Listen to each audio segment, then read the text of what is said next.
আজকে আপনাদের সামনে খুব গুরুত্বপূর্ণ এবং হৃদয় বিদারক একটা ঘটনা শেয়ার করতে চাই। দয়া করে আপনারা আমার কথাগুলো মনোযোগ সহকারে শুনবেন। শোনার পরে আপনাদের মন্তব্য আপনারা কমেন্ট বক্সে জানাবেন। বাংলাদেশ জাতীয়বাদী যুবদলের একজন রাজপথের কর্মী, সে ছোট্ট একটা কারখানা চালায়। তার কারখানার কাজ হচ্ছে রেডিমেড পোশাক তৈরি করা। তো এই কারখানা চালিয়ে তার জীবন নির্ভর করে সে। তো 2017 সালে যেই কোনো একটা লিঙ্কে সে একটা বড় শোরুমের কাজ পায়। ওই শোরুমে মাসে 70, 80, 1 লক্ষ টাকার মতো কাজ হয়। যদি 1 লক্ষ টাকার কাজ হয় 50,000 দেয়, যদি 80,000 টাকার কাজ হয় 40,000 টাকা দেয়।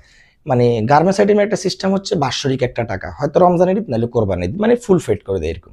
তো এরকম 2-3 বছর কাজ করার পরে ওই ছেলেটার প্রায় 7,95,000 টাকা ওই শোরুমে মানে আটকে যায়, বাকি আর কি। আটকে যাওয়ার পরে যে শোরুমে মাল দিত ওই শোরুমটা হচ্ছে আওয়ামী লীগের এক প্রভাবশালী নেতার শোরুম। তো এটা দেওয়ার পরে প্রায় 20-এ তো করোনার মধ্যে চলে আসে। করোনার পরে তো অনেক কারখানা বন্ধ হয়ে যায়। তো করোনার সময় ওই লোকটাকে অনেক বারবারই ফোন দিছে ওই ছেলেটা, দেওয়ার পরে তার রেসপন্স করতেছে না। তো করোনা শেষ হওয়ার পরেতে আমাদের যুবদলের ওই কর্মী ওই শোরুমে যায়, যাই বলতেছে, ভাই আপনি তো একদিন আমার ফোন টোন ধরেন নাই, আমার তো অনেক সমস্যা, কারখানা চালাতে অনেক কষ্ট হইতেছে, আমাকে দয়া করে টাকাগুলো দেন, দিলে আমি আমার কারখানাটা আবার নতুন করে চালাইতে পারবো। তো বলতেছে, তুমি তো আজকে আসছো, আচ্ছা আজকে টাকা দিব না, তুমি 15 দিন পরে আসো, আসলে আমি তোমাকে একটা অ্যামাউন্ট দিব। তো 15 দিন পরে যখন যায়, ওই আওয়ামী লীগের নেতা কেন যায় কিভাবে জানে বুঝতে পারছে এই যুবদল করে, রাজপথের কিছু ছবি টবি এগুলোকে কিভাবে জানে সংগ্রহ করছে, করে ছেলেটাকে বসাই রাখছে আর বলতেছে টাকা নিয়ে আসতেছে। এই ফাঁকে দিয়ে ফুলুস আইসা ছেলেটাকে এরেস্ট করে ফেলতেছে। এরেস্ট করার পরে তো ছেলেটা 4 মাস জেল খেটে তারপরে বের হয়েছে। এরপর থেকে তার ভয় আর ওই শোরুমে যায় না, গেলে আবার যদি জেলে টেলে পাঠাই দেয় এইসব ভয় যায় না। না যাওয়ার কারণে এই ফাঁকে দিয়ে 23 সাল শেষ হলো, 24 সাল শেষ হলো, 24-এ 5 আগস্ট দেশ স্বাধীন হলো। দেশ স্বাধীন হওয়ার প্রায় 15 থেকে মনে হয় 16 দিন পরে ওই শোরুমে যায়। যাওয়ার পরে দেখতেছে সমস্ত নতুন লোক। বলতেছে, ভাই আগের পুরান লোকগুলা কোথায়, আমি তো এই শোরুমে টাকা পাবো। বলে যে কিসের টাকা? তো বললো, বলার ফলে যে পরে বলতেছে, না এটা তো আমাদের শোরুম, আপনি যার কথা বলতেছেন সে তো এই শোরুমে নাই, সে চলে গেছে। তো বললো যে এখন যে মালিক আছে আমি তার সাথে কথা বলতে চাই। বলে যে এখন তো মালিক হচ্ছে বিএনপির অমুক নেতা, ওনার শোরুম এটা। তো ওনার সাথে কথা বললো, বলার পরে বলতেছে, না তুমি যার কথা বলতেছো এই ছেলেটা তো আমার শোরুমে চাকরি করতো, হ্যাঁ সে এখন চলে গেছে। বলতেছে, ভাই এই শোরুমটা তো অমুক লোকের ছিল, তার নিজের শোরুম। বলতেছে, না এটা এখন আমার শোরুম, ও এই নামের কেউ এখানে নাই, আর যে ছিল সে আমার চাকরি করতো। তো এই ছেলেটাতে এটা শোনার পরে তার কি বলবে, চলে আসলো। আসার পরেতে খোঁজ খবর নিতে নিতে নিতে গত মাসে সে জানতে পারলো আওয়ামী লীগের ওই লোকটা আছে টঙ্গীতে।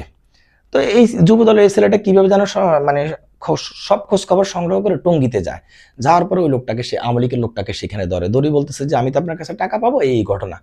ধরার কিছুক্ষণ পরে বিএনপির হেভি ওয়েট 2জন নেতা ফোন দিছে, ওই ভদ্রলোকের মোবাইলে ফোন দিয়া ওই ছেলেটার সাথে কথা বললো। একজনে বললো যে এই লোক হচ্ছে আমার ভগ্নিপতি, আরেকজনে ফোন দিয়া বললো আমার খালাতো ভাই। তো এই যুবদলের ওই ছেলেটা বললো যে ভাই ঠিক আছে, আপনার ভগ্নিপতি, আপনার খালাতো ভাই, তাহলে একটা কাজ করেন, আমি তো ওনার কাছে 7,95,000 টাকা পাই, আমার টাকাটা কিভাবে দিবেন? বলে যে কিসের টাকা? বলে যে এই বিষয়ে এমনি এমনি আমি টাকা পাই।